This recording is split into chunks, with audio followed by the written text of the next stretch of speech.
Hi and welcome to my channel. I'm Susanna and today I'm doing a February reading wrap up and talking about my March hopefuls. So in February I read these 8 books. The first book I read is Lessons in Chemistry by Bonnie Garmus. This is a historical fiction set in the 1950s and 60s United States. The main character, Elizabeth Sott, has one goal and one goal only. She wants to work as a chemist. The all-male team at Hastings Research Institute where she works, however, has other ideas. They think that she should make coffee, act as an assistant, and behave like any other woman. Only one person respects her for her accomplishments, and he is the brilliant scientist Corwin Evans. Their unconventional relationship raises not a few eyebrows at the Institute. When Elizabeth is forced to resign due to her unmet pregnancy, she accepts a job as the host of the TV show Supper at 6. Her scientific approach to cooking clues women in front of the TV 5 days a week, while her revolutionary social commentary challenges the viewers to change the status quo.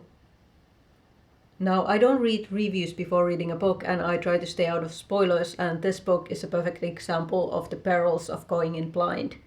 I started reading this book thinking that it seemed like a fun, charming, light-hearted read, but then on page 18 there is a rape scene. I put this book down and I must admit I seriously considered DNFing it. I didn't, and I'm glad I gave it a second chance, but it took me quite a while to be charmed by it again. So if you do pick up this book, do not be fooled by the light-hearted tone. This book deals with some very heavy subject matters.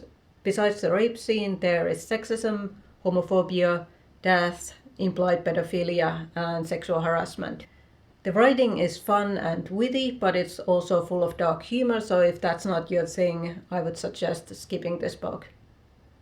There are also some problems with this book. The main character, Elizabeth, supports the civil rights movement, but there is not a single BIPOC character in this book. The main character is also supposedly a feminist, but she's also not like other girls, and she constantly puts down other women for having traditionally feminine interests, or being religious, or being vegetarian. Even cooking seems only to be okay for women because Elizabeth considers it science. Another problem is that all of the male characters are misogynistic or at least complicit to the chauvinist pigs in the story. The only exception seems to be Calvin and to some extent Walter Pine, who is the producer of the TV show and Elizabeth's friend. I would have liked to see more variation in the male characters, but I did find Calvin's and Elizabeth's relationship very sweet. So although this book is historical fiction, it's also a little bit fantasy. The book seems to imply that if you just stand your ground, you can oppose systemic misogyny. There's also a dog who understands over 900 words and precocious child who reads The Sound and the Fury when she is 5 years old. The dog, 630, is my favorite character in the book, and I actually hope that the entire novel was written from his point of view. Despite the problems in this book, I found Elizabeth's final speech in the TV show powerful and moving, and even though the mystery surrounding Calvin's family was a relatively unnecessary element to the plot and quite predictable, I found that it gave the book a nice resolution. Despite its problems, I really love this book and I give it 5 stars. The second book I read in February is The Midnight Library by Matt Haig. This is science fiction or fantasy book set in modern England. The main character, Nora Seed, is a 35-year-old woman who suffers from depression. She's a former swimmer, rock singer and philosophy graduate, and now she works as a shop assistant in her small town. After decades of disappointments and missed opportunities, she finally decides that life is not worth living and attempts to take her own life. She finds herself in the Midnight Library, a library full of books that contain the alternative lives she could have lived. She is now given a chance to try out these lives with the promise that if she finds the best life for herself, she can continue living in that alternative reality. I can see why so many people love this book and have recommended it to me. The message and themes are important, the concept is intriguing, and I loved Nora as the main character. However, the book didn't quite live up to my expectations. The biggest problem for me was that this book was really predictable. During the first 25 pages, we learn everything that has gone wrong in her life, every regret she has, every alternative decision she could have made. This means that it's really easy to guess which alternative lives she ends up trying. And it's also really easy to guess that those lives are not the right ones for her because they're things that other people have wanted from her rather than things that she has wanted herself. And it's not particularly hard to figure out which life she ultimately ends up choosing. I felt that the beginning of this book dragged. Like I said, the first 25 pages heap misery upon misery and narrate everything that has gone wrong in Nora's life. And although those things play a role later in the narrative, it felt excessive. Like, I get it, her life sucks, move on with the story. But once we reach the Midnight Library, the pacing picks up and the story becomes more interesting. Haig's writing style is sparse and it took me a while to get used to it, but by the end of the book I really enjoyed it. The problem with the style though is that you don't really get to know any of the characters. For example, Ash, who is Nora's husband in one of the alternative realities, we learn that Nora thinks that he is this sweet, nice, a bit dorky guy, but we don't get to see him in action to really learn what he is like. The same is true for all of the other minor characters. They slip and slide in and out of the story without making much of an impression to the reader. The same issue was the problem with Nora. I really loved her character and find her immensely likable, but she is also a bit of a cardboard cutout. We never learn what she wants, except that she wants to be happy, but what does happiness look like for her? I also had a slight problem with the message of this book. It's not what you look at that matters, it's what you see, is a quotation that is repeated several times in the book. That's a nice message to give to someone who doesn't suffer from depression, but it becomes problematic if you suggest that simply changing your outlook on life is enough to magically cure depression. The message of this book, that life is worth living, is important, but it was hammered home repeatedly as if readers were incapable of parsing it out themselves. I think this book would have been stronger if every life lesson that Nora learns hadn't been spelled out.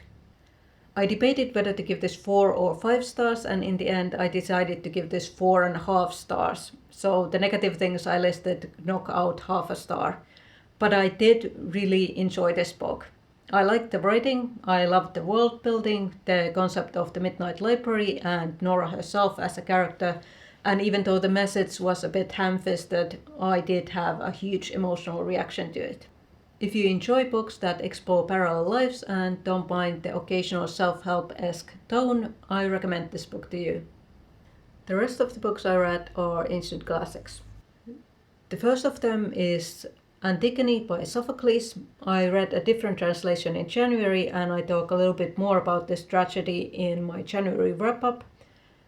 This translation is from 1910. It was quite old-fashioned and difficult to read, but I really love the vintage cover. Next is Plato's Republic, which is a philosophical treatise on justice, what makes a person just, the ideal city-state, the ideal form of government, and the education of different groups of people who live in that city-state, including the education of women, which for me was the most interesting part. This is probably Plato's most well-known work. It's also quite long and not the easiest to read, so I would only recommend this to you if you're already interested in philosophy. If you just want to find out what Plato was like, his shorter works like Apology or Symposium are a much easier starting point. I also read Aristotle's Poetics. This is a treatise on ancient literary and dramatic theory. It focuses on drama, especially tragedy, famously not comedy. If you don't know what I'm talking about, read Umberto Eco's The Name of the Rose, but it also touches upon epic narratives. I find Aristotle's more philosophical works quite boring, but this was rather enjoyable. That was probably partially due to the translation.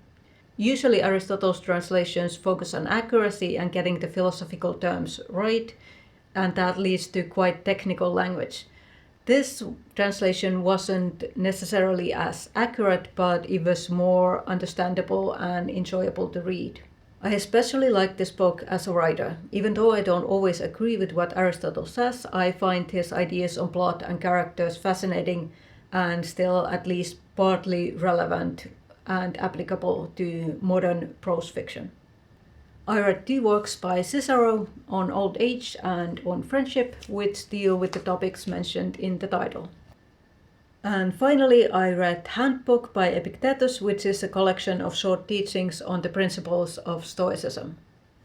I'm currently reading 3 books: The Complete Place by Sophocles, Meditations by Marcus Aurelius, and War and Peace by Leo Tolstoy. And these 3 books I will continue reading and finish in March. I plan to read 9 books in March, finish 8 of them, and start 1. The first book I want to read is An Arc of Love and Beer by Amanda Darcy. It's a modern retelling of Jane Austen's Pride and Prejudice. I've been excited to read that ever since I heard about it about 2 years ago, and it's finally coming out this March 12th. The second book I want to read is The Midwife by Tricia Creswell. This is a historical fiction. I want to finally finish Tolstoy's War and Peace and move on to another Russian classic, The Brothers Karamazov by Fyodor Dostoevsky. The rest of the books are ancient classics. I want to finish The Complete Place by Sophocles and Meditations by Marcus Aurelius. Then I have a translation of Homer's Odyssey and 2 short translations from the 19th century. The other one is the 6th book from Homer's Odyssey, and the other one is part of Virgil's Aeneid. So those are the books that I'm planning to read this month. Let me know in the comments what you are currently reading, and I'll see you in my next video.